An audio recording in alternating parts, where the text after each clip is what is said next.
Hello and welcome everybody to the last and final session of the 12 series of storytelling, especially by and for adults. We've had a good variety of stories across these 11 sessions, which both Sheetal and I have been hosting. And here we are at the fag end of it, the final day of the festival and the final session of stories for adults.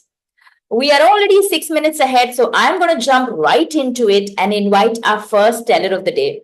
We have Banumathy, a very good friend of mine, all the way joining us from Coimbatore. Hello, Banu. Let me just spotlight you. Please introduce yourself and share a story with us. Hi, Prati, and hello, everyone. Good morning, good afternoon, good evening, wherever you're from. Good to have you here.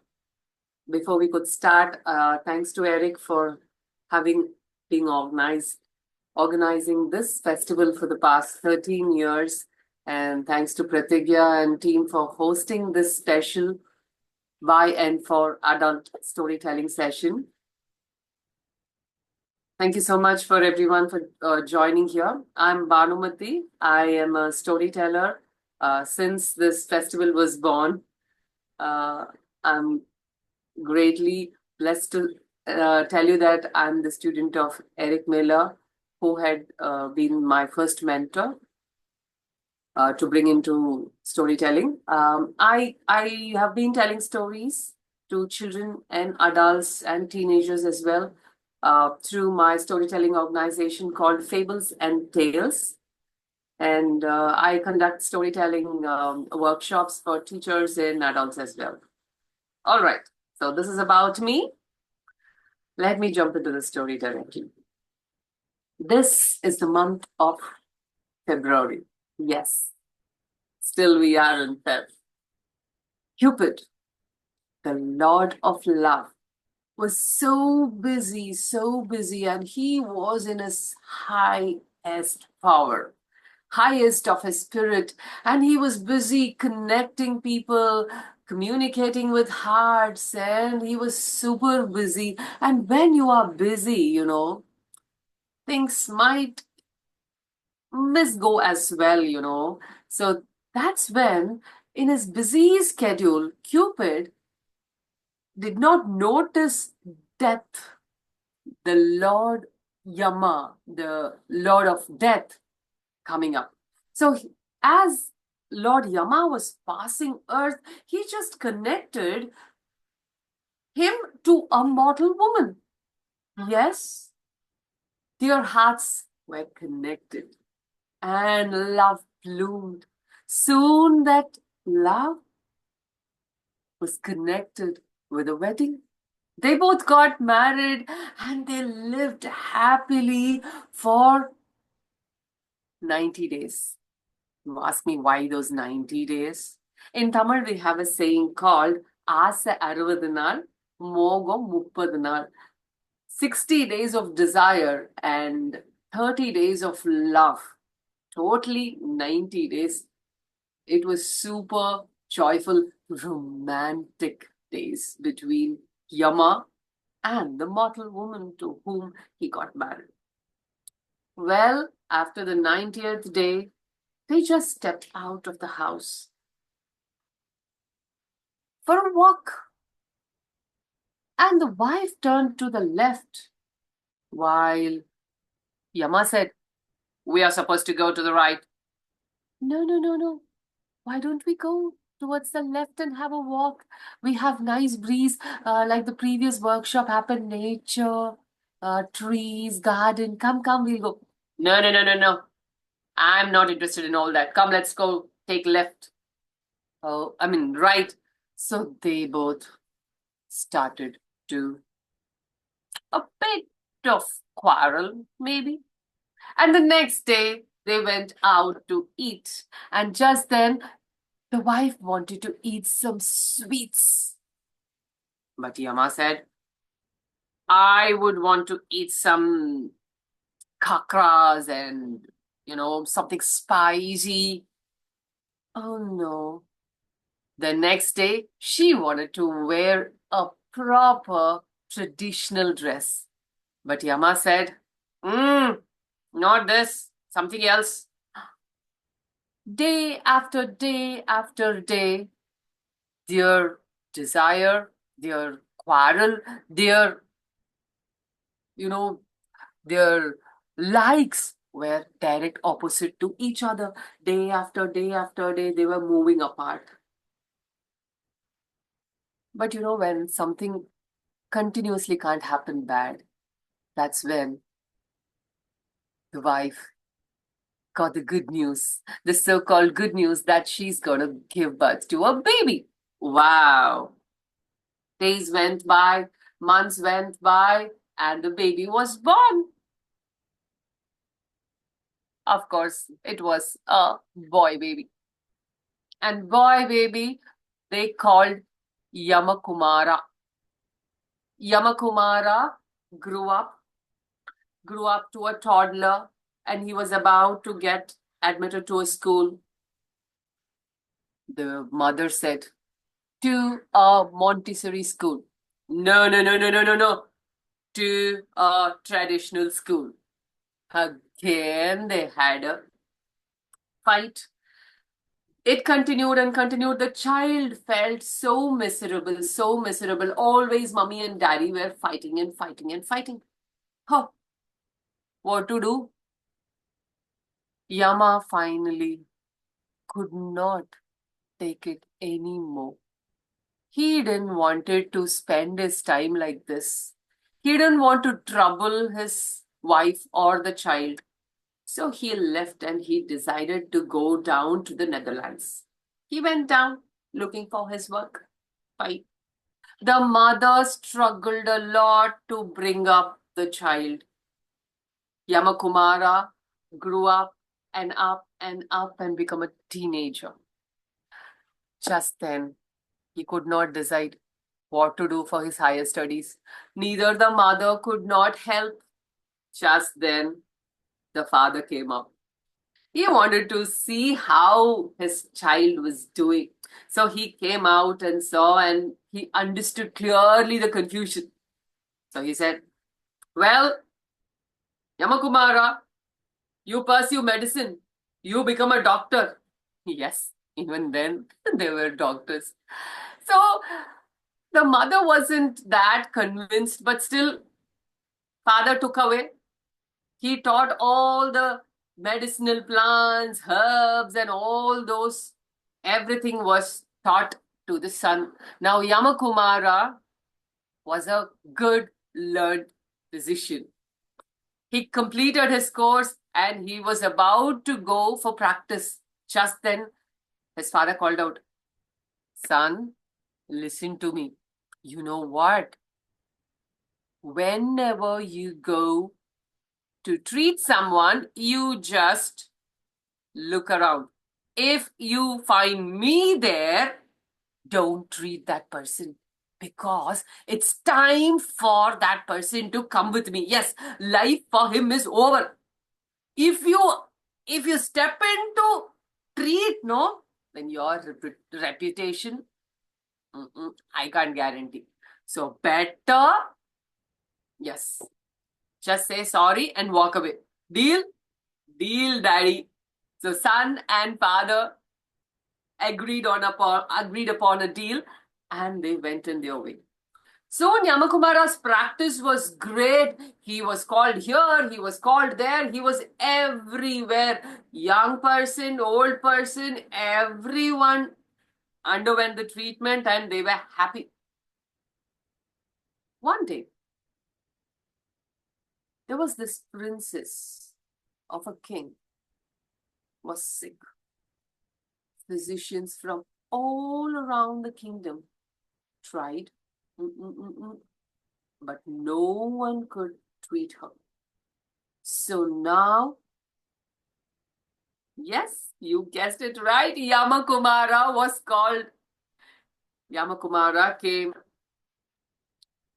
As he entered, he dreamt or he imagined, or even it was announced, is what I heard, that the person or the physician who would treat that princess would be appointed as a No, people, no, no, no, no. They are not going to get married. He will be appointed as a royal physician. Yes, that's a decent deal, right? Yeah. And he wanted to become a royal physician, so he entered and he was about to touch to check who should sit there. Yes, it was Yama. Appa, what is this? He asked. Because all his dreams are going to get shattered when his father is there. So he didn't want to, go out just like that. He wanted to become a royal physician. So he said, Appa, come out for a minute. So father and son went out. Appa, please, you go. Ade, jolly mudinjadu. She is sick and she has to come. It's time. It's time. No, no, no, no, no. Please, please, please, Daddy. You made me a physician, right? So I want to be a royal physician. Please go. No, there are many other souls. You can take them.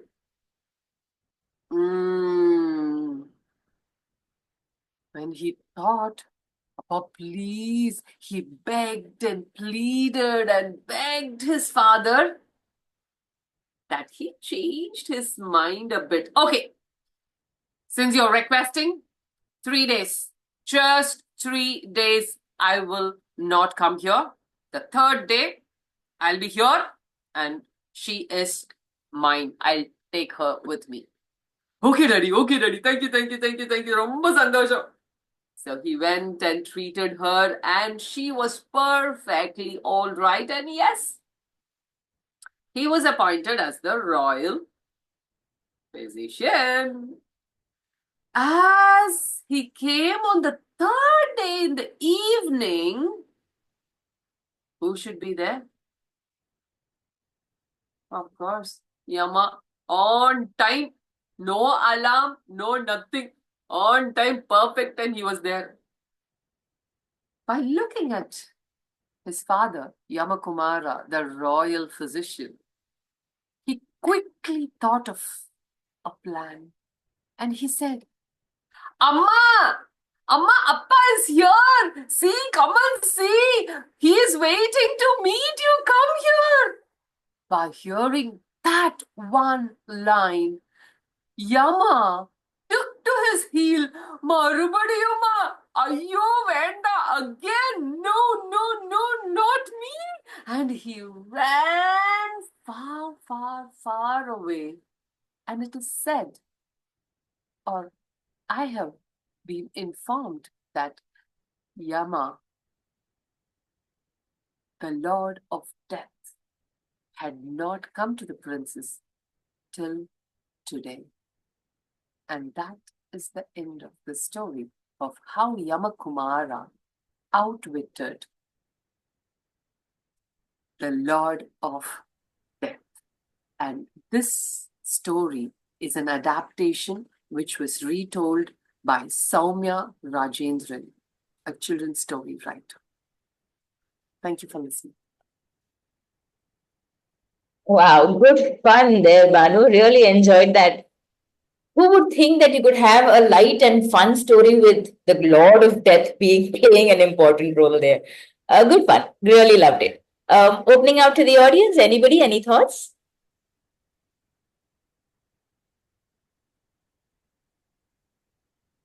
I would say, Banu, I just love how engaging you are. You engage us so clearly with the camera, and you just seem to take such joy in telling your story. It has a real immediacy, and it really just feels like you're telling us something that happened to you or that you had witnessed, and not something that you pulled off a page or out of a book or from long, long ago. So that was lovely.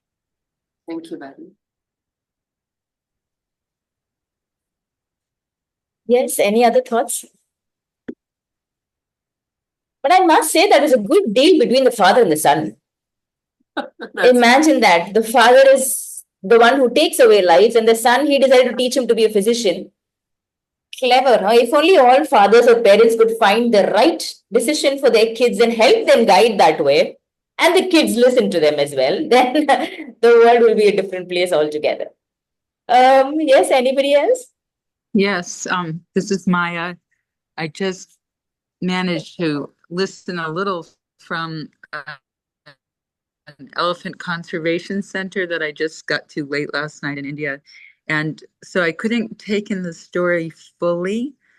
I want to hear it again, but it really amazed me because I've heard a similar story in America from the famous Clarissa Pinkole's Estes. I can't quite say her name, but it has a totally different twist. Like this was so much brighter and happier with the physician outwitting the god of death. And I would love to hear it again and put those two stories next to each other and explore them. Thank you so much for your beautiful telling, and so good to be back for a few minutes with the festival. Thank you. Interesting to hear. Thank you, Maya. Welcome, Maya. Thank you for joining in from wherever you are. We missed meeting you when you were here in Chennai. The good thing is, yes, as you might know, these sessions are recorded, so you will be able to go back and check out the story and do the comparisons and have fun with that. Fantastic. Yes. Anybody else? Any other thoughts? Okay, I guess Divya, sorry, go ahead. I actually do have one more question, if that's okay. Yeah, please, Maya, go ahead. It's for the storyteller. Could you say a little more what you interpret from the story about the power of this love child and why they, of all people, can make a death kind of run away?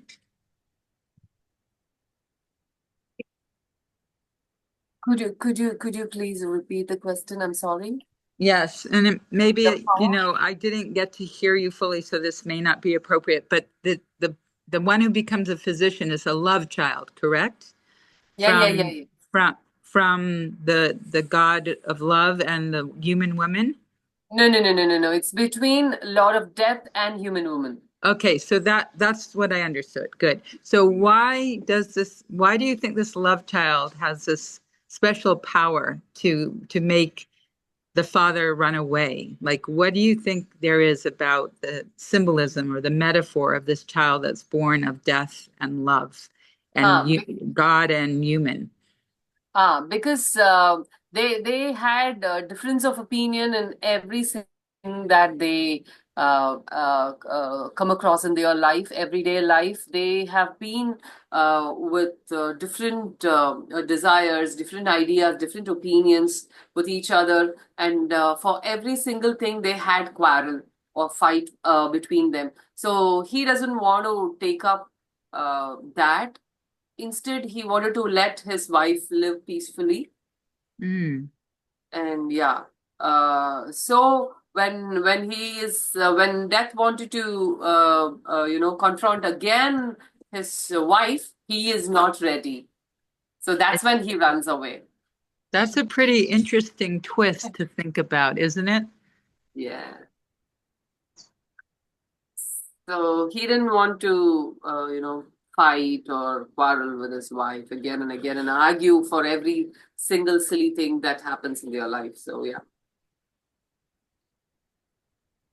So I guess the attraction between opposites does not last longer than 90 days, as Banu had very cutely mentioned, as per the Tamil saying. Banu, can you just repeat that saying in Tamil for me?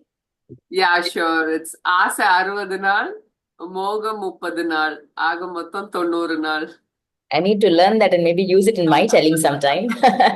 Yeah, sure.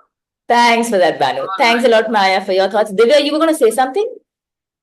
Yeah, I kind of reflected on what Maya had already said and Banu replied. So it was, I found that funny reflection. It was figurative reflection on how Yama, avoids that argument, even if it is the god of death. It is kind of how he finds it skeptical that I don't want to get into the argument. So yeah, it was funny. So I just wanted to bring that up. Thanks, Banu. It was a lovely story.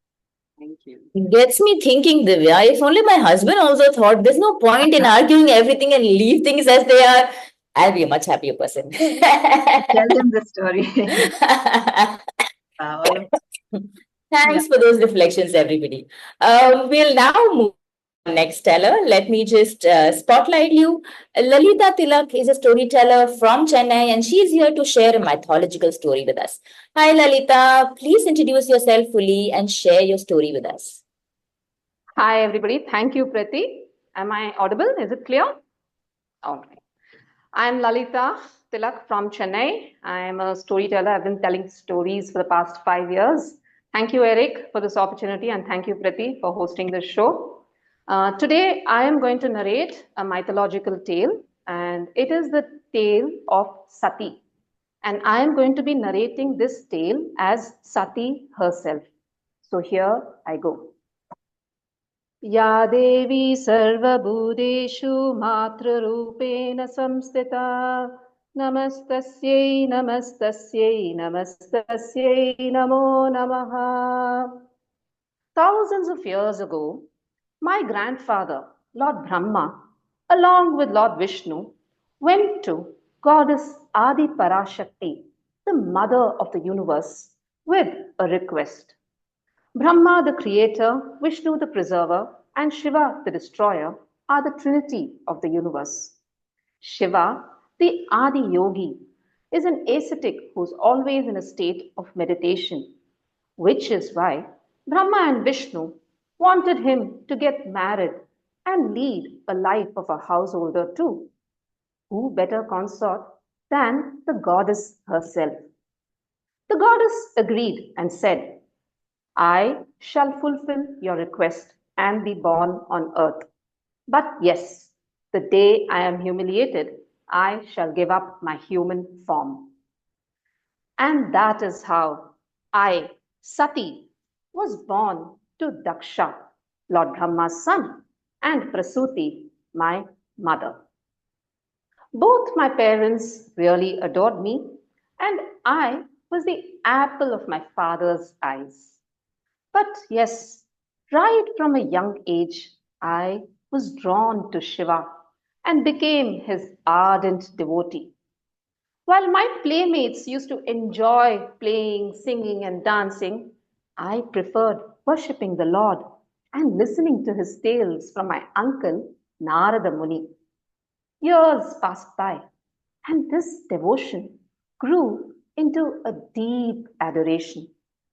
One day, my grandfather Brahma and my uncle Narada visited me, and they blessed me, and they said, Sati, may the mighty Shiva take you as his consort. He will not take any other consort. And that was when I realized the purpose of my life. Now, I was destined to marry Shiva, but it wasn't an easy task. It was not so easy to win Shiva's heart. I had to undergo severe penance. I stood on the banks of the river chanting his name, Om Namah Shivaya, Om Namah Shivaya. I went for days without food and water, and it was a severe penance. My grandfather told me that even the gods and goddesses from up in the heaven came down to bless me. But you know what? They saw a divine aura around me and in turn bowed to me and went back. Well, everybody was looking, but what about my Shiva? No sign of Shiva. Once again, my grandfather went to Kailash, the abode of Shiva, and told him about me and my penance. When I was deep in penance, I heard a voice. Sati, I am happy with your penance. Tell me what you want. I opened my eyes. I saw Shiva standing there right in front of me. I was speechless. I saw him standing so handsome, and I saw him holding his trident and smiling at me. But was that a mischievous smile? Didn't Shiva know what I wanted? Didn't Shiva know what is there in my heart? Anyway, I had to answer. So I just fumbled, I said, Lord, I am in, Lord, I want to. And that's when Shiva smiled at me and said, Sati, will you marry me? I was really, really shy. What could I say? But I had to answer, and I said, Lord, this is the purpose of my penance. But yes, I would like to seek the blessings of my father for this wedding. Once again, the onus fell on my poor grandfather, Brahma. When he approached his son Daksha with the proposal, my father was aghast and he said, Father, what are you saying? My gentle, beautiful daughter Sati marrying that wandering ascetic? Oh no, that ash covered, tiger skin clad, who wears a snake around his neck. No, father, no. He is totally unfit to marry my beautiful Sati. My Sati deserves the most handsome and the wealthiest groom in this whole universe. But anyway, after a lot of hue and cry, my father reluctantly agreed for the wedding. But yes, he made it very clear that he'll have nothing to do with Shiva after the wedding. I can never forget my wedding day. Shiva came so grandly riding his Nandi, the bull, followed by all his attendants, the Gana, and the wedding ceremony. It was so beautiful. Both of us happily set off to Kailash, his abode. Now, what can I say? I was totally in love with Shiva. But yes, what intrigued me most was his dual nature. As a yogi, he inspired me with his meditation and spirituality, and I too turned into a yogini. And as a husband, oh, he showered me with attention and affection and surprised me with his acts of love. But above all, he considered me an equal. He treated me with respect, and I was free to express my desires, my opinions, my pleasures, and even displeasures. Many happy months went by. One day, I was sitting with my attendants when I saw that all the devas, they were so grandly dressed and they were heading off somewhere, so they were going to attend a grand event. And I was wondering what was going on. And when I asked my attendant, one of them awkwardly told me, uh, Devi, well, you see, your father, Daksha, he is conducting a grand yagna and he has invited all the kings, rishis, and all the devas and devis. And that is why they are all going so grandly dressed. What? My father? He is conducting such a big yagna, and how come I don't even know about it? And yes, how come he hasn't invited me and Shiva for this grand event? I immediately went to Shiva and told him about this. Shiva just smiled, looked at me and said, Sati, don't you know your father does not even like me? How do you expect him to invite me for this grand event? But I didn't give up. I continued and I said, Shiva, it is my father's place. And why do we need an invitation to go to a parent's house? It's been months, Shiva, since I've seen my parents, and I really, really want to go for this grand event. I persisted. But Shiva was firm and he said, Sati, I shall not go to a place where I am not invited. I shall not go. I was crestfallen. Is that it? Now, do I always have to listen to Shiva? Do I always have to abide by his wishes? Don't I have my own wishes to see my parents? Oh, I really want to see them. Just when all these thoughts were passing by, Shiva spoke to me and he said, Sati, I consider you my equal. I cannot order you. If you wish to go, you can go, but be prepared to face the consequences. What consequences? I thought. I was, after all, going and visiting my parents, and to my parents' place, what will be the consequences? So I happily set off, and that too in a grand manner because Shiva had told me, go to the event very grandly. I dressed up grandly. I rode Nandi the bull. I took all the Ganas, Shiva's attendants, and I was so happy, so excited. I was wondering how my father will react, and he would say, Sati, my dear, you've come. And I was so happily entering the Yagnashala. But yes, when I entered, something was amiss. I looked around. All the devas were there with their consorts.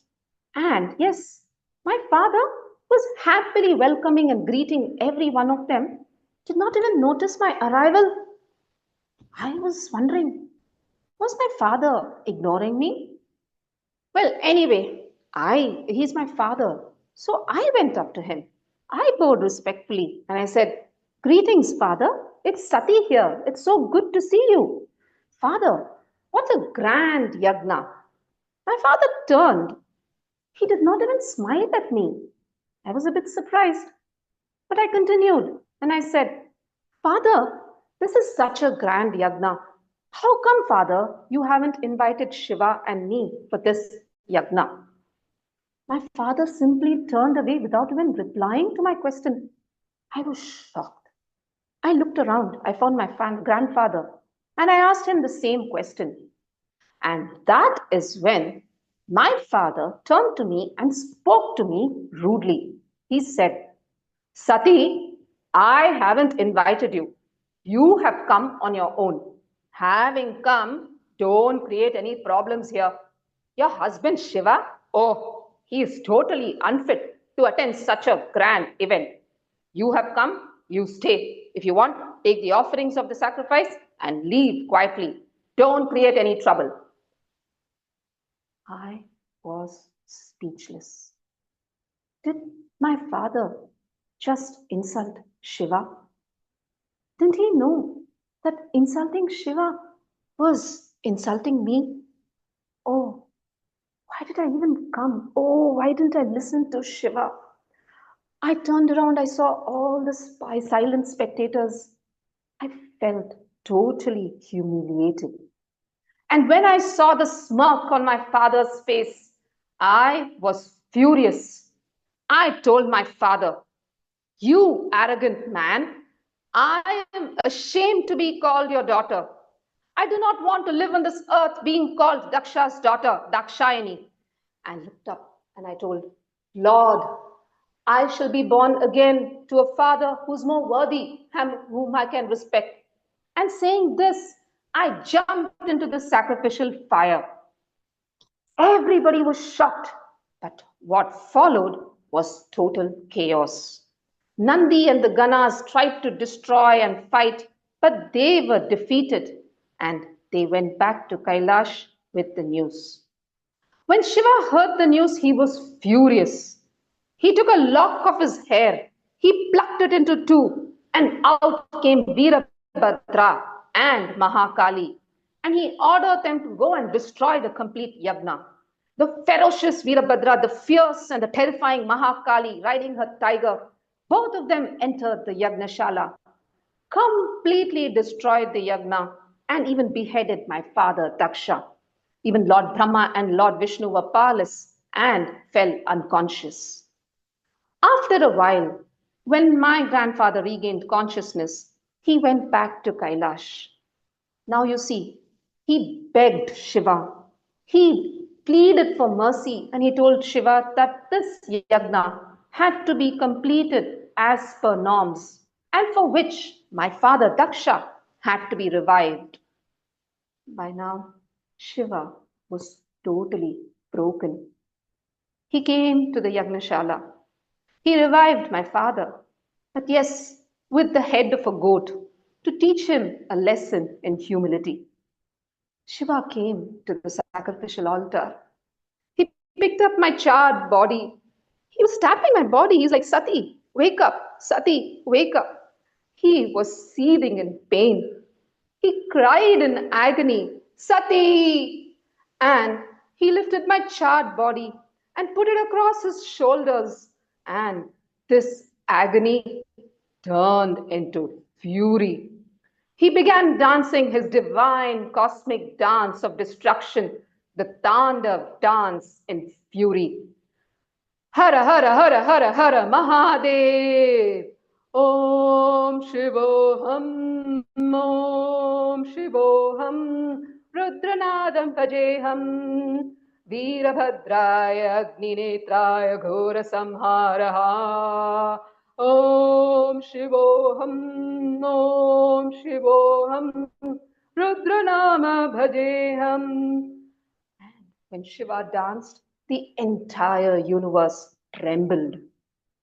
Who could save the universe but the Lord Vishnu himself? Lord Vishnu followed Shiva.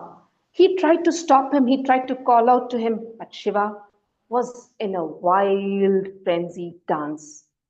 And that is when Lord Vishnu took out his Sudarshana Chakra, and wherever Shiva went, he started cutting parts of my charred body. Now Vishnu thought that he could reduce the burden Shiva was carrying across his shoulders. Most importantly, the burden Shiva was carrying in his heart. Vishnu followed Shiva and he cut 51 pieces of my body. What was left was my heart, which Shiva merged into his and went back to Kailash to turn into a yogi. Now here begins my transformation from Sati to Shakti. Each of the place where the 51 pieces of my body fell is today known as Shakti Sthal or Shakti Peetham, the abode of the divine feminine power. Lakhs of people visit these 51 Shakti Sthals, which are spread across the Indian subcontinent. These Shakti Sthals are the embodiment of pure feminine power, the power that is emanated from pure love, loyalty, devotion, anguish, and anger. All these devotees come to seek my blessings, but most importantly, to seek within themselves the Shakti to face life no matter what. Shakti ile, Shivan ile, Shivan ile, Shakti ile. Without Shakti, there's no Shiva. Without Shiva, there is no Shakti.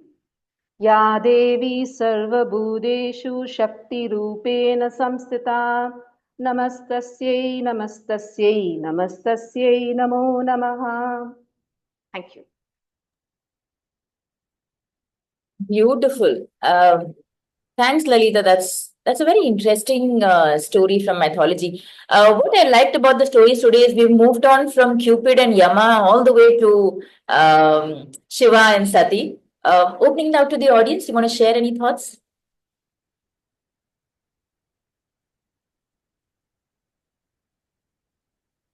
Love the way you told the shlokas very beautifully with such clarity. I think that matters a lot, no? Especially when you're reciting these shlokas. That's very important. Very beautifully told. Thank you, Prati. Thank you so much. It is a very powerful story. Yes. Sorry, hello. This is Lavanya Prasad from Bangalore. And Yes, one of my favorite stories, and I just joined a couple of minutes ago, and I was so glad that you were telling this story. So when I was a little girl, I mean, you spoke about Daksha's head being replaced by a goat's head, right? Goat So in Hindu tradition, we chant this Rudram and Chamakam that we used to, to please Lord Shiva. So Rudram is the names of Shiva that is, chanted and followed by Chamakam. So it is believed, I'm just sharing what I know because your story triggered that thought. So it is believed that when you are chanting the name of Lord Shiva, he gets very easily pleased. So he's called Ashutoshi, which means that he's completely pleased. And just after Rudram, Chamakam is chanted. Chamakam has got this beautiful way of asking God what you want, grant me this, grant me this, grant me this. And it is believed that after chanting Rudram, you chant Chamakam, Shiva grants all your wishes. But there is a very beautiful, interesting twist to that I heard my grandfather tell me. Since you mentioned that Daksha's head was first taken away and then to complete the sacrifice, his head was replaced by, a goat's head. So I'm just going to play that small, chamakam for you all. The chamakam ends with a me, So it is also believed that it was chanted by Daksha to please Shiva. I'm not sure how authentic or true that is. I would like to go and find more on that. So it connects with Daksha having a goat head. and then the chamakam being chanted, ending with a may sound. So I'm just trying to play that for you all. I don't know if you'll be able to hear that. Just let me know if you can hear that.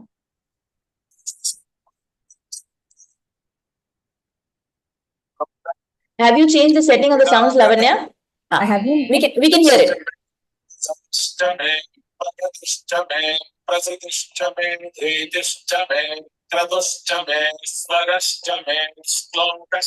So that's it. So it ends with a may, like the sound of a goat. So I don't know if my grandfather told this to me because, he wanted me to connect to the Daksha's head being replaced by the head of the goat. But such a beautiful story, Lalita, and very well told. I really enjoyed listening to your story. Thank you so much for bringing this. Thank you so much, Lavanya. Thanks a lot. Thank you. Thank you for bringing in that song as well to connect with that story. I know. I'm sure Lalita really appreciated that, and all of us did. Yes, All thank of us you so did. much. Yes. Any other thoughts? Yeah, if I may add, what Lavanya Prasad said is very correct. May in Sanskrit means me. So, Shamascha me, give me Shama, mind control. Damascha me, give me sense organs control. Shreyascha me, give me the best that one can have in a human being. So, it's a beautiful imagery of a goat being used as a goat head to ask for prayers, a beautiful imagery. It's immediately chanted after Rudra chanting, wonderful. I think Lalita do this from Devi Purana, and the section Ya Devi Sarva Bhuteshu is from Devi Mahatmya. It's a wonderful narration, very beautifully narrated. Well done, Lalita. Thank you, sir. Thank you, Mohan. Thank you so much. When there is music, Mohanda has to share his thoughts because he totally loves it, doesn't he? Yes, anybody else? Okay, I guess with that, we move on to our next teller. Thank you so much once again, Lalita. Thank you, everybody. Thank you so much. Our next teller is Sridevi Srinivasan, again from Chennai. Hi, Sri. Please introduce yourself fully and share your story with us. Yeah, sure. I'm Sridevi Srinivasan, a storyteller, an educator, and founder of Little Audible Learners. So I'm here to present you all an interesting story. This story is written by me, and I'm presenting it for the second time in this forum. That is, I did it in the Tamil version, but the story had a little difference in the way I presented it there, and now it has a little tweak here when I'm presenting it in English. So the story actually came out during one of the sessions of the storytelling festival 2 years back. It was just residing within my heart, and today it came out. So I hope you all will enjoy. And of course, I'm going to take you to a different land. As you can see, the background, it's going to be completely different from the previous stories that we heard of. So I wish all of you to travel along with me into the oceans and see what is the story has in it for you. Luminara, the beacon of truth. Luminara was the buzzword around the world. Everyone was talking about this phenomenon called Luminara. What is this? Is it an alien concept that came into the earth? Or is it a glowing meteor that plunged into the ocean? Or is it a bioluminescence organism hidden in the ocean somewhere and it is coming out now? Everyone had this question. And the entire media, the social media, Instagram, Facebook, and everyone were talking about this new phenomenon called Luminara. Let me tell you something about this Luminara. One of the most beautiful ocean in this earth is Tombas. Tombas has pristine water, crystal clear. If you look into it, you can see it's the cradle of life. Thousands and thousands of creatures, marine creatures, swarm around this ocean. Corals were abundant in this ocean. It's just like how the rainforest is lush green, filled with forest, trees, and bushes. This ocean is filled with corals. And as there are huge number of corals, of course, there were a lot of fish in different colors. You name it, there was a fish in that color. It was such a beautiful ocean. And in this ocean, there was a trench called Savira.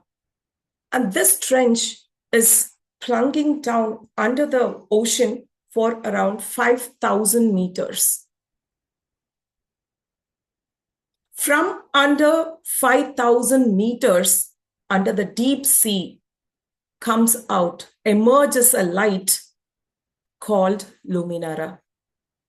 And the light from the deep ocean is coming out, passing its rays through the waters, through the surface and above, all above, way up to the sky. This is not a normal phenomenon. Luminara happens often. So everyone were wondering what it was. The oceanographers, the scientists, the marine biologists sent their men to find out what this is. But unfortunately, anyone who enters the mouth of the Rivera Trench, there is no information about them. It's absolute silence. In fact, they sent robots and artificial machines to find out and bring some data, capture some images from under the trench. But the machines failed. Nothing could find out what this Luminara was. Well, the entire world is buzzing around this light called Luminara. The hero of the story, Arav, he is engulfed in darkness. His life was miserable. He recently lost his father to the ocean. His father was an ocean photographer, and he used to bring beautiful photos of the corals and the beautiful fishes, the seahorses, the starfishes, and show it to the entire world. Arav's interest grew just because of his father's love towards ocean. He became marine biologist. He swam well, and also he loved to dive into the ocean often. But today, he sat sadly at the shore of the Tombas Sea. He lost his mother when he was 7 years old. And whenever he is reminded of his mother, he used to come and sit at the shore. The waves kissed his feet, and he felt his mother. The wind whispered past through him. He felt his mother was talking to him. He used to remember the words, Arav, Tombas Ocean is full of secrets. It can heal you. It can transform you. Those are the words that keeps him going in his life. And now that he lost his father, he was again looking at the vast ocean without knowing how to come out of the sorrow. As he was looking at the ocean, there at the distance, he saw the bright light glowing right from the bottom of the sea towards the sky. Oh, that must be Luminara. Is it a sun that is shining from under the ocean? He quickly moved to his home. He took all his diving suits and then got onto his yacht and started sailing towards the ocean, towards the Rivera Trench. And as he moved towards the trench, he felt so calming and comfortable. He felt it was a calling from nature. He looked at the ocean bed and he could see the ocean bed as such because the pristine water showed everything to Arav. The fish were shimmering in the brightness of the sunlight and as well as the luminara's light. He felt comfortable, he felt lighter and moved towards the Rivera Trench. Right near the trench, he dived into the ocean. He thought that light would hurt his eyes, but no, it was not. It was actually comforting him. He moved near the mouth of the trench, and that's all he knew. Zoom! He was pulled inside, drawn towards something. When he opened his eyes, he was right in front of Luminara. It was a glowing golden orb that is radiating its aura all the way from down the trench, through the path, through the abyss, towards the surface of the sea and above the sky. He turned towards the orb and slowly touched the orb. The moment his fingers met the orb, he felt the transformation. His legs were melding into the fins and scales were growing, covering his body. He was completely transforming into a fish. He was not surprised. He was not shocked. He felt comfortable and he allowed the change to happen. And once he became a fish completely, the orb took him into a different world. Arav never imagined of such a wonderful spot under the ocean. It was a totally new world. There were castles of corals. There were fish that were swimming with a diamond-like shine. And the ocean bed was full of gemstones and pearls. He couldn't believe his eyes. He was completely awestruck with the beauty of the nature. And as he was moving around, he found a school of fish coming around. And there, one fish from that school came near Arav. And Arav felt familiar. It must be my dad, he thought. And to his surprise, the fish spoke to him. Arav, it's me, your dad. I came into this trench to take the pictures of this beautiful place. And I got transformed into a fish by this Luminara. You see, Luminara is the protector of nature. He's here to protect the nature. You see, I transformed into a fish and I could see this entire world with the eyes of the fish. And I can understand how cruel this humans, what we did to this nature. We had one thing called intelligence. And with that intelligence, we exploited nature. We drilled under the ocean.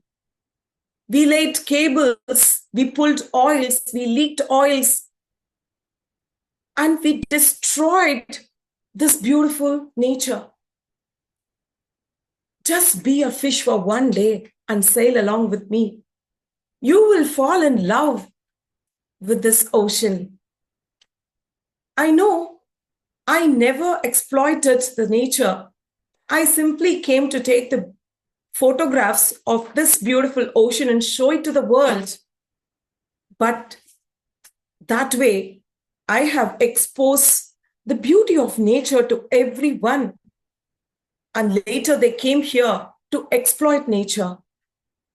So I decided to remain as a fish and just live with the nature. Now I'm taking photographs in my heart, through my mind, and I will never become a human to do the sin of exploiting nature. Arav heard this, and immediately he was drawn back again by Luminara, and he was transformed once again as a human, and he was pushed towards the surface of the ocean. Within a flash, Arav was at the surface of the sea. He slowly climbed onto the yacht and he fell. He couldn't process what he saw. He couldn't process what he heard. After a long time, he went back to his home. He came out and sat on the shores of Tombas and was reflecting on what had happened to him. He realized that it's the call of nature. He realized that Luminara is the protector of nature, and he became the ambassador of that ocean. He never allowed anyone to touch the sea, to exploit the sea.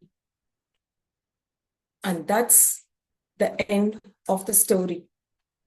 And my dear friends, I feel that we need Luminara in every mountain, every forest, every river.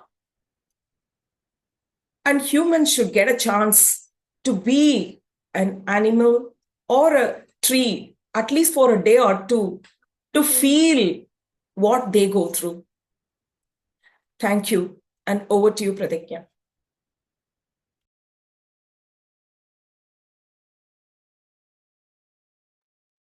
Thank you, Shri, for taking us through an adventurous conservation story. And I like the positive end that came around, because the minute I heard that his father had become a fish and now he's become, I thought, okay, what now? Where will this go? But I'm glad that he could transform back to a human and find a way to save the ocean. Thanks for that story. Really interesting. Did you say you shared the story in Tamil earlier? Yeah. Yes. Okay. I'm glad that the non-Tamil speaking audience gets to hear it as well. Thanks for sharing this. Opening it out to the audience. Anybody wants to share any thoughts?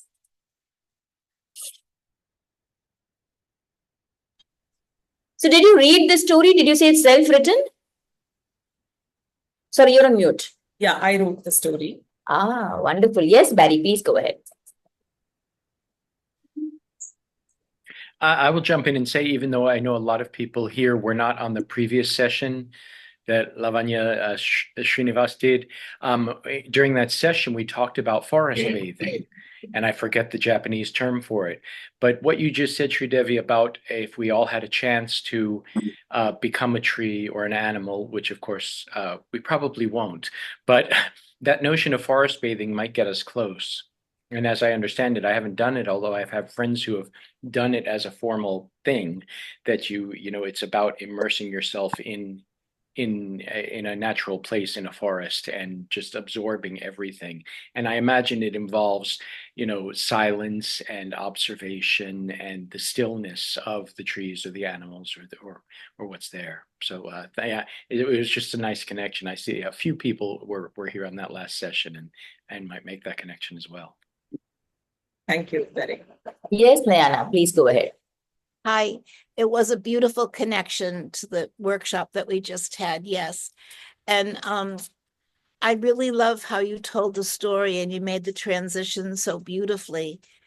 And the way you, I really believed you were a fish when you were speaking fish.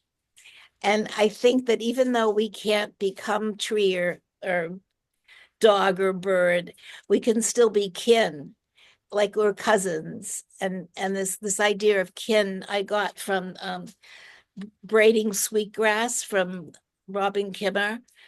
And she sort of she's native and a biologist, but she gave permission for us or I felt she gave permission to me when I read the book to be kin, that I don't have to be indigenous to a particular culture or place.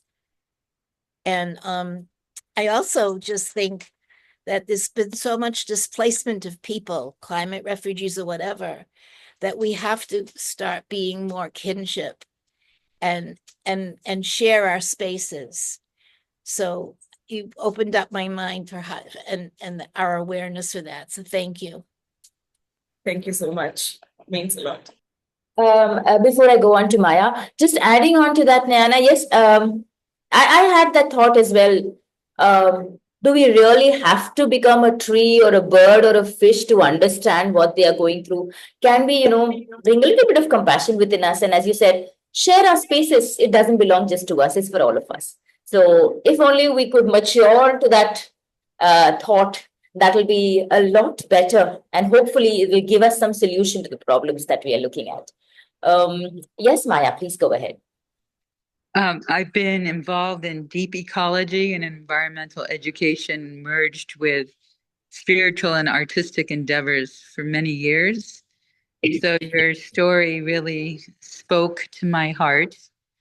And I love the way you had the background to sort of illuminate your story so that you were sort of part of the ocean yourself.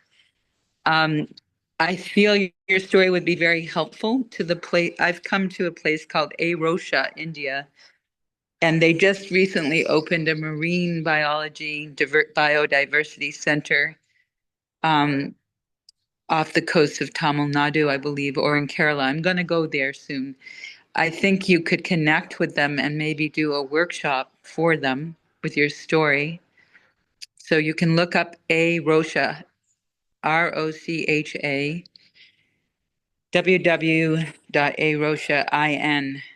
I'll put the link in the chat in a minute because I don't know it quite by heart.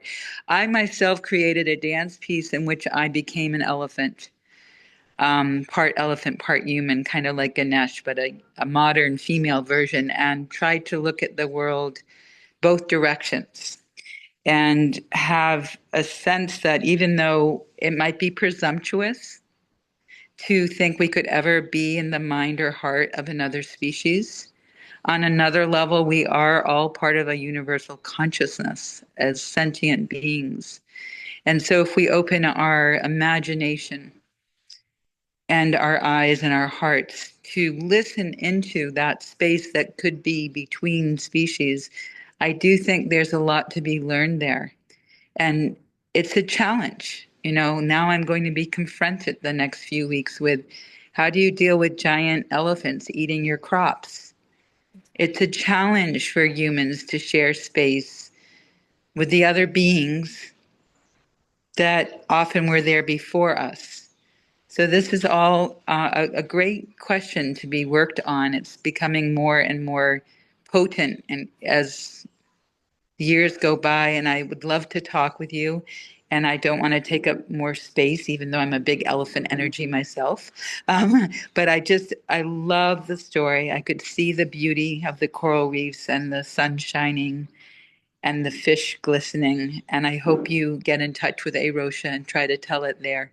So I'll send that link. Thank you. Thank you. Thank you, Maya. Definitely we'll see what it is. Yes, Maya, please do share the link. That will be helpful for all of us and especially for Sridevi. Yes, anybody else? Anyone else who swam with the fishes?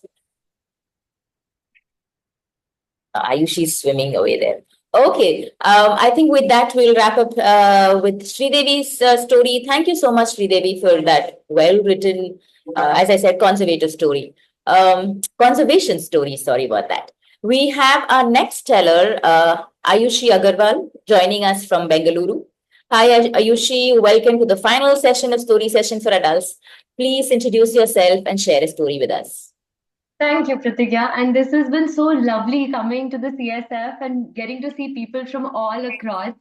So just yesterday, I got to share a workshop, and right now, Sridevi, I connect with nature. So this story actually happened last year at the World Storytelling Day when BSS, the Bangalore Storytelling Society, invited us to come up with a bridge story. So I feel like, We are bridging from Sridevi's story about, like, a little girl who is young, spirited, and happy by herself in nature, Leela. So I'm a storyteller and also theatre practitioner, expressive arts facilitator. And I really enjoy the space that nature brings in to the creative space also. So the arts and just being outside and witnessing is something that I connected with. But I also noticed a lot of disconnection. And maybe this is that story from a 15-year-old point of view that where does she feel the disconnection? So here is the story about Leela. Leela is curious. She loves to explore spaces. Leela is also brave. She loves to extend a helping hand. Leela is courageous. She is willing to listen to her inner voices. Leela! Leela!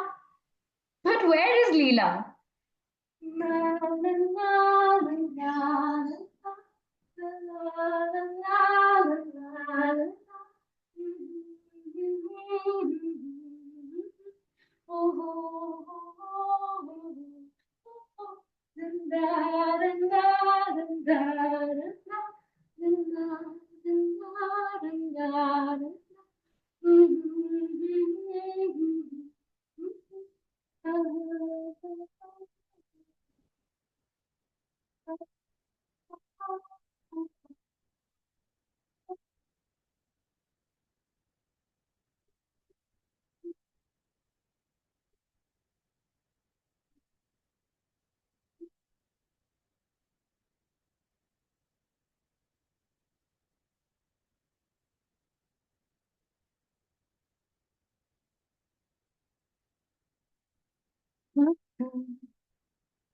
Hello, everyone.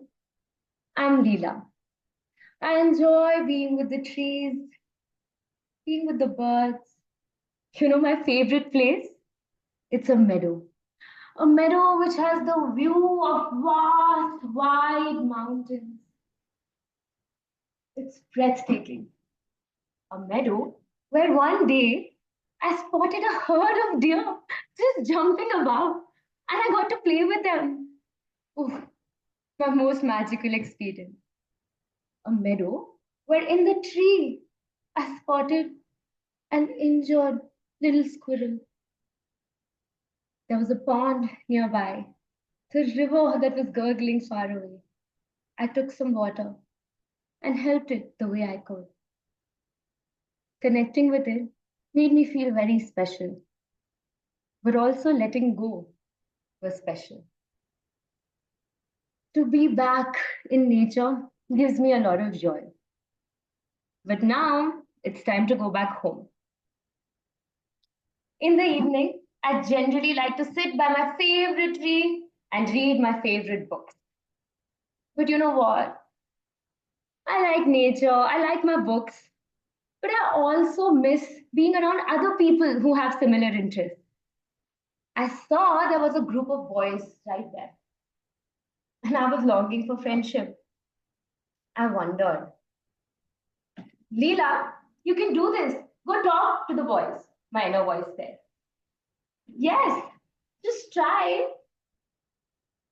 I was not sure. They looked busy looking down in their devices. But I decided to listen to my inner voice and made my way to them. Hey, come on, watch out. We have to win this thing. Oh, you're going to make us lose. Come on, just be fast. It's a do or die situation. Focus, guys, focus. Hi. We're in the middle of a game. What happened? I was just wondering if you guys would like to play some Coco. We're already in the game, like I said. You can join us if you'd like. No. Thank you. Video games are really not my thing. Whew. Dejected. Sad. Leela wondered what to do. Her inner voices came back up. Come on, Leela. You don't give up that easily. You notice the group of girls over there, right? Join them. Yes, you can do this. Just spread your magic. I'm not so sure. Again, to reach out, it's not so easy, you know. We know it's not easy, but you can do this. Come on. Okay, I'll just center myself. It's just a group of girls. Let me reach out. Oh, the flowers look so pretty here. Yeah, let's just dance and have some fun. Hi. Oh no, you spoiled our shot. We were preparing a reel for Instagram. I'm sorry. I just wanted to come say hi. Please try not barging next time.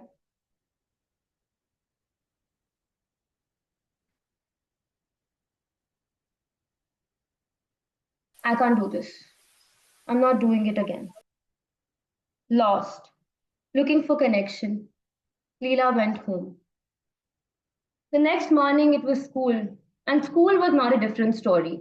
She sat right up front alone. Rest of her entire class was chattering, buzzing like bees. They were so excited. There was an energy in the air. It was excursion day.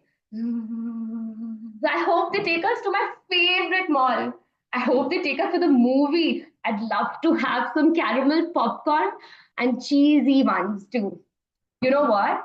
I wish they take us to that trending dessert place and put a reel about the jiggly cat pudding on Instagram. You know what? I just really hope they make it worth our while. Good morning, children. Good morning, ma'am. So, are you all ready for the big, exciting excursion today? Woo-hoo! Yes, we are. Where are we going? Hold on, hold on. It's time for the big reveal. We will all share with you. So, we are going to the meadow. No, the class cheered at once. The meadow?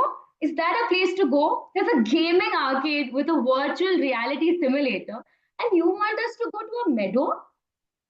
Come on, children. You might enjoy that. Huh? We don't know. A child asked the teacher. Ma'am, is it compulsory? Of course it is. Meet us in the bus in 5. I wish I'd skipped school today, said Roshan. I don't want to go, said Meela. Leela was just sitting on her desk, wondering.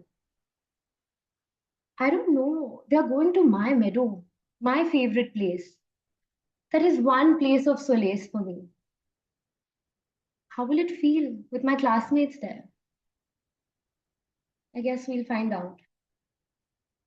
In the bus.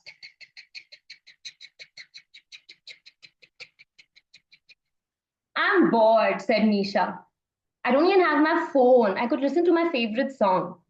Oh, which song is it? Asked Harika. Well, it's Count on Me by Bruno Mars. As soon as Leela heard Count on Me, she didn't even realize that she began humming. Na, na, na, na, na, na, na, na, na, na, na. Na, na, na, na, na, na, you can count on me like 1, 2, 3, I'll be there. She was so happy that her friends joined her from the back. The entire bus was singing. You can count on me like 1, 2, 3, I'll be there. And you need when I can count on you like 4, 3, 2, I'll be there. 'Cause that's what friends are supposed to do, oh yeah. Na na na na na. Na na na na na. La la. Leela was overjoyed. It can actually be fun singing together with so many people, her classmates. She was wondering what will happen, and just then the teacher said, "Look out, children!" And everybody looked out of the bus. And there were the vast mountains.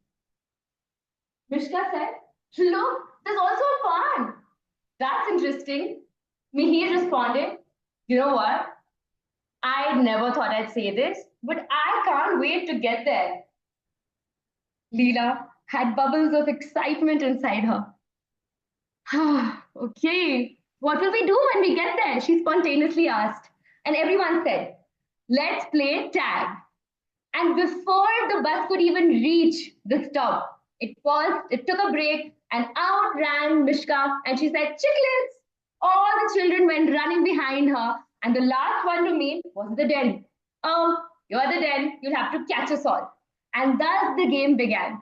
Leela was running around, jumping, trying to tag people, and enjoying with her classmates. The teacher said, it's so fun to see all of them in their element. That is true. And the other teacher said, why should we also join them? Then the teacher said, chicklets. And thus the running began again. Danish was now tired. He said, it's a hot day and there's a gurgling stream by there. And Leela wondered. She had always wanted to cross the stream, but had never had the courage to do this alone. She was not a good swimmer, you see. But Danish was the best in the batch. And thus, when Danish went, her inner voices said, come on, Leela, it's time for you again. Just let yourself say it out. You can do this. And Leela heard herself say, hey, Danish, wait. Can I join you? Of course you can. What's there to ask? Hold my hand. And thus, holding hands, she shared, you know what? I don't know how to swim that much. Don't worry. I'm there. And behind came Mishka, and she held her other hand. And I'm also there. And together, with both the hands, they decided to cross over the stream slowly, being mindful of every step they took. The pebbles were slippery, but together they could cross the stream that Leela had always wanted to cross. And across it, she saw even wider trees, magical sun rays, and her heart began a melody. Nature, nature, nature. Danish picked on her melody. The winds, they whisper soft and slow. The mountains rise, the rivers flow. The sun that sets, the stars ignite. Nature's beauty fills the night. Nature's beauty fills the night. This is what I've always known. This is what I've always loved. Connected at last through nature's song. In nature we have found our thread. Under the sun our bond is bred. A bond that we will never shed. Leela was so happy to find her connection. And she asked you, all the audience member, what is it about nature that you love? Tell us, unmute and sing along. What is it about nature that you love? Thank you. Thank you, Ayushi, for that extremely lively telling. And I think it's good that we are going back to nature once again with that lovely story. And we couldn't see Ayushi, we saw Leela alone. Please unmute yourself. I think the audience might want to speak to you now. So I'd love to know, maybe through singing or through voices, that what is it about nature that you all love right here as we were talking about being in nature?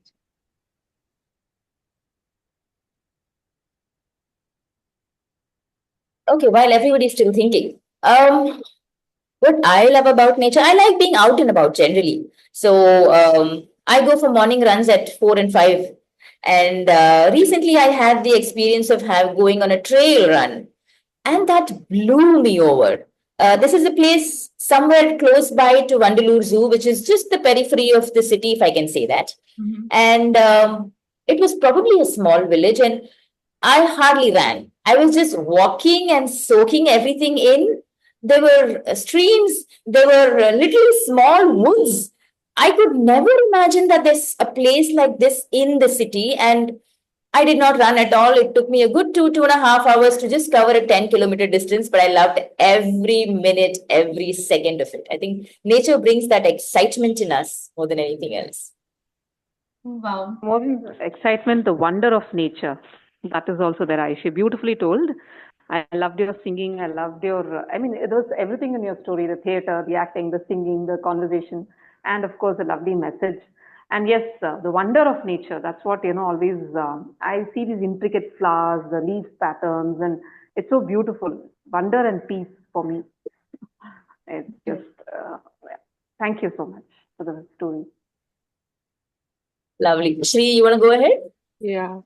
Hi, Ayushi. It was like, poetry and storytelling, like so beautifully that graceful moments of dance and your lovely voice and the song and all. As a child, I always loved nature, and I remember in my eighth grade, I wrote for the school magazine a poem called Come to the Nature. And every aspect of nature itself is beautiful. But I'm also an early bird, and staying on the East Coast when I go for morning walks, I love the sunrise and all the beautiful colors that the eastern sky changes just before the sun is coming up. And if there are specks of clouds and the rays reflecting on those clouds and creating a beautiful scene, and same with the sunset, it's a divine canvas painted by the god. Every day is a beautiful different canvas, and also of course flowers, the few flower bushes that I have in my balcony, and everything, even the bird calls early in the morning. Every aspect of nature is so beautiful. And thank you for this lovely, lovely story. It's so beautiful. You wrote it on for yourself, the writing as well as the telling. It is like it'll be etched in my memory for a long, long, long, long time. Thank you for this, and thank you. Thank you. Yes, can I? Yes, please. Yeah, she actually brought the same memories that Pratigya had, like Oh, yes. I We was met also that there. day. Yeah. Yeah, and also today I went there Wow, for a lucky run. you. So yeah, seriously, to watch that fog above the trees over and the sunrise above it was absolutely brilliant. And I had cold and everything, but I told like I came to the nature and everything will be all right after this. So that's what I was feeling. I was able to relate to that, and your singing was really good. You are a very good singer. Wonderful performance. Thank you. May I? Lovely. Yes, Banu, please go ahead. Ayushi, wonderful telling. Thoroughly enjoyed your performance, actually. Beautiful singing and lovely. So for me, the nature is like I work in a school which was surrounded by different groves. In front of my school is turmeric. To my left is bananas. And for every season, they change once the harvesting is done. So I would see, how it is sprouted on my way, like in the morning when I cross the roads, when I enter into the school, like so beautiful, so beautiful. That makes me so happy. On the other hand, my school itself is a farm, or should have been a farm before it was constructed, because the entire area is agriculture field. So there is a saying or a thought like we cut down the trees to build a school and teach don't cut trees. So I feel this is an irony, but still I enjoy nature, being in the beautiful place. So I was reminded of that. Thank you, Ayushi, for this wonderful story. Thank you. Great thought there. Sorry, Ayushi, go ahead. Yes, I wanted to respond to Maya's question about did I make up both the songs. So I want to share a little bit of an interesting story of how it was fun to be with that story that happened at BSS, the bridges that came. And I took it forward to my theatre class. So yes, there were theatrical elements because this was the adaptation of the theatre script that I wrote for the students. So it's literally like 30 students in body theatre style who are performing it live.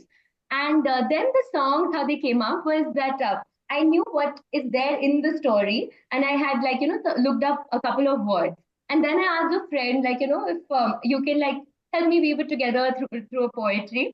So Akshay helped me do that. And then it was my composition that went into the poem. So then, it was through different things, like what happened in the theatrical script, what happened when my friend gave me the poetic parts, and then the composition is all mine, which I had put into the music, and it keeps changing and evolving because every time I sing it, it's like a little different note here and there. So the students were also like, earlier it was somber. Then one student came up and said that, such a lively story. Why is it somber that the music you've shared with us? I was like, that's lovely feedback. Let's make it fun. And then that same somber tune picked up beat and it became more lively. So I hope that responds to your question. Thank you. Beautiful.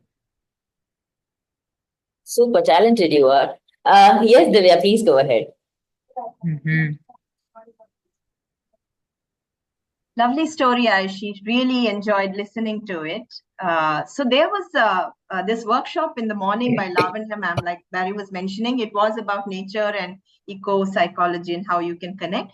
And yesterday there was a workshop by Rohini about how you can connect with your inner child. So that was another workshop. So where we just get out of our, so-called comfort zones, hesitant zones, and then connect with your child, and that you can do by being one with nature. So, like you said, this was a bridge story, and that bridge got us connected really well in a very, bring that curiosity out.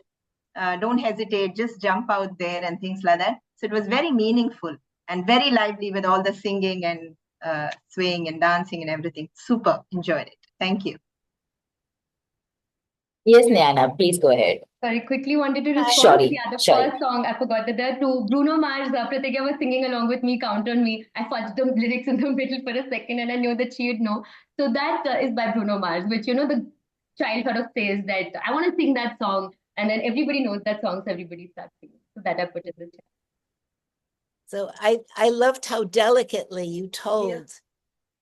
And it was very beautiful. And two Sundays ago, I did my workshop called Flip Flop Story. And it was I invited people to come into my garden, and it was community gardening. And I loved doing it. I felt so much more comfortable telling my story and doing my first ever workshop.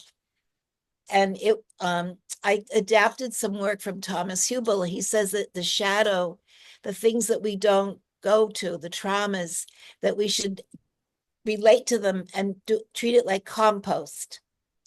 So I introduced that idea, and about making compost and taking what doesn't work and letting it decompose and letting it become organic so that new growth can come. And I felt so good using the gardening analogy, getting your gloves and getting ready and coming. And it felt really international because everybody loves to garden. So, and just one other thing, many years ago, I was in in Jerusalem, and I was looking at the embroidery and the textiles, and the pictures, they look very similar to Mexican embroidery, and all the embroidery and needlework, it looks similar because it's all wheat and sun and moons. And so it has a very central theme. So I think this is a really beautiful way of being international and feeling closer. So thank you. Thanks for that, Nayana. Any other thoughts? Okay, thanks for that super lively session, Ayushi. Moving on to Sheetal now. Yes, Sheetal, please go ahead. Okay, so we have the last storyteller of today, the last weekend of Chennai Storytelling Festival. And I'm sure everybody knows who was that vibrant last storyteller of the day. Yes. So honor is a measure of who we are when no one is watching. Shout out to Prati. That's what we call her. Haran, our wonderful co-host for this 13th edition of Chennai Storytelling Festival 2025. She has been tirelessly, keeping our curiosity alive with regular updates on Facebook page. And that's not easy, I tell you. It's so much of work. And if you're not following us there yet, please do so by, following us so that we can stay connected in this journey of storytelling. She is also the heartthrob of the school kids where she regularly shares her enchanting stories. Prati is here to share a captivating tale titled A Question of Honor by Victor Canning. Her storytelling style is both vibrant and reflective, making each word come alive. So, without further ado, over to you, Pratigya. Thank you so much, Sheetal, for that detailed introduction. But you were not supposed to say those things. That's between the team. Anyways, moving on from two self-written stories, authored stories, to one which is authored by somebody else. I usually borrow my words. I don't write them myself. So here we go. Horace Danby was a good, respectable, and honest man. That's what people believed. About 50 years old, unmarried, in the pink of his health, but for the occasional hay fever attacks during the summer. He ran a successful locks business. He was successful enough to be able to employ two people himself. So, yes, he was a good and respectable man. But honest, not really. You know, he had served his only sentence in the prison library 15 years ago. And there he had developed a liking for books.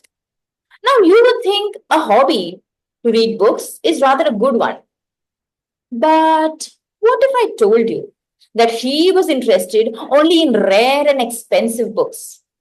And what if I told you how he funded them? See, every year a few books would come up for sale. He would make his pick, calculate the amount, and then he would set out to rob one safe. Yes, you heard it right. He would steal one safe a year, but only take as much of money as needed to buy the books of his choice. And that was exactly why he was standing there that day, hiding behind the back wall of that house on Shotover Grange.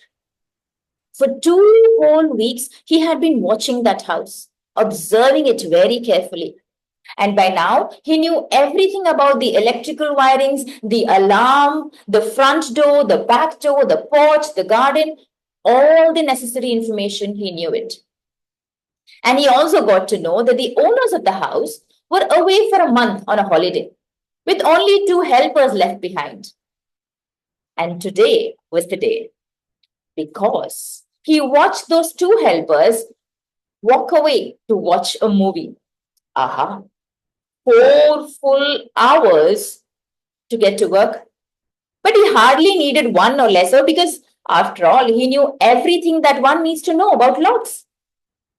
And so, with the sun shining on him and a little twitch in his nose because of the blooms and the hay fever, he jumped over the back wall and carefully tiptoed to the kitchen door.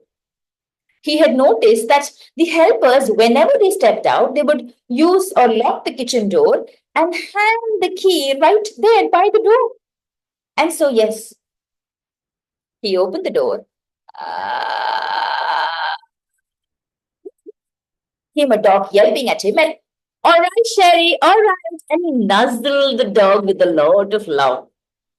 With experience, he had got to know that the best way to befriend a dog is to call it by its correct name and show it lots of love. The dog whimpered and went back to its place. And Horace put on his gloves, for he never left any fingerprints anywhere. He walked into the kitchen, across the sitting area, right over to the wall where an old painting hung. He nodded his head and he thought, such foolish things people can get to when they're really rich. Some time ago, he had read an article about this particular house in a magazine, complete with blueprints and even a picture of this room. And the best part, The article also mentioned that this old painting hid a safe behind it. Seriously, people can be so foolish when they have a lot of money. He set out his toolbox, picked up the clippers, walked across the sitting area once again to clip the alarm. When the scent of the bloom caught his nose and he sneezed. What is it? Hay fever or cold? Hay fever. He answered without giving it a thought. Did you know that there is a cure to it? If you can find out exactly which plant triggers it. Horace froze and he turned around to look at the voice. And there, by the doorway, stood a rather beautiful woman, young, looking absolutely pretty in that long red gown. She had a kind but firm voice. And for some reason, she seemed more amused than worried about the situation. The lady said, anybody would have thought that I would be away for a month for a holiday. And here I am, just in time to find a burglar in my house. Horace thought, you know what?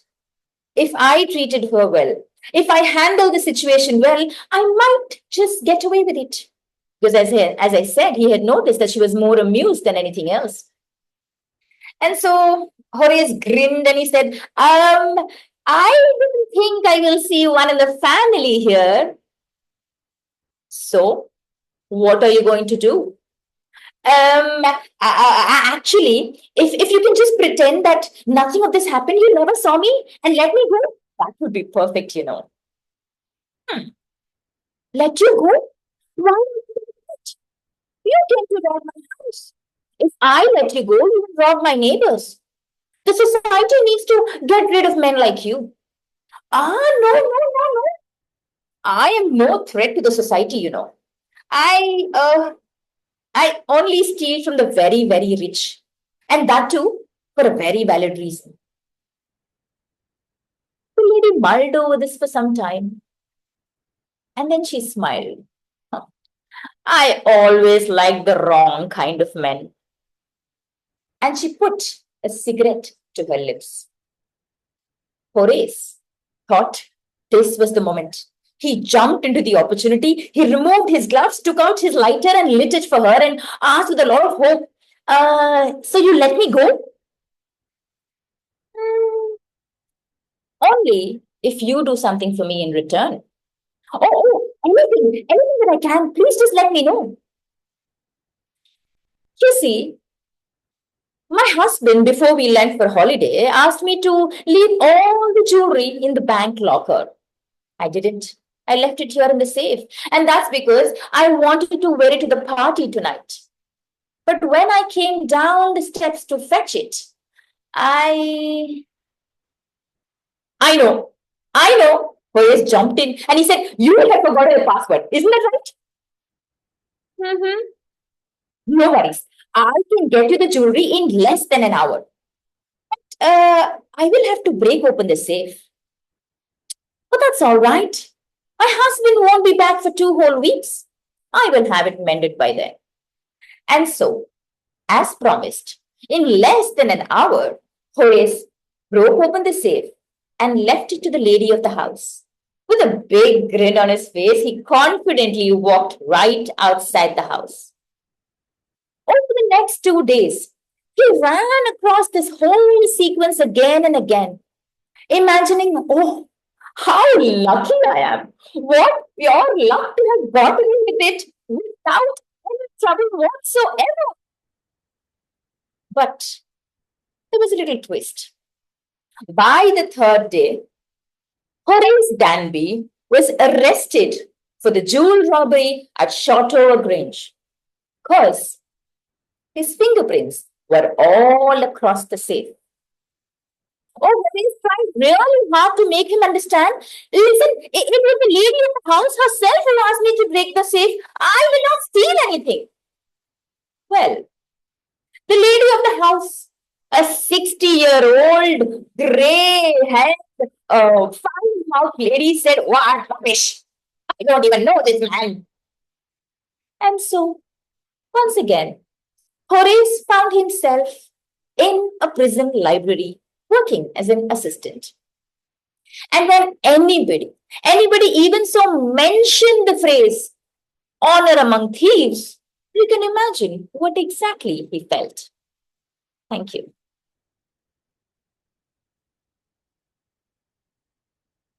What a wonderful telling, Pratigya. Super, super, super. You know what? One thing I like about you, let me tell you today, your crisp way of talking. I mean, that's always, it always captivates me.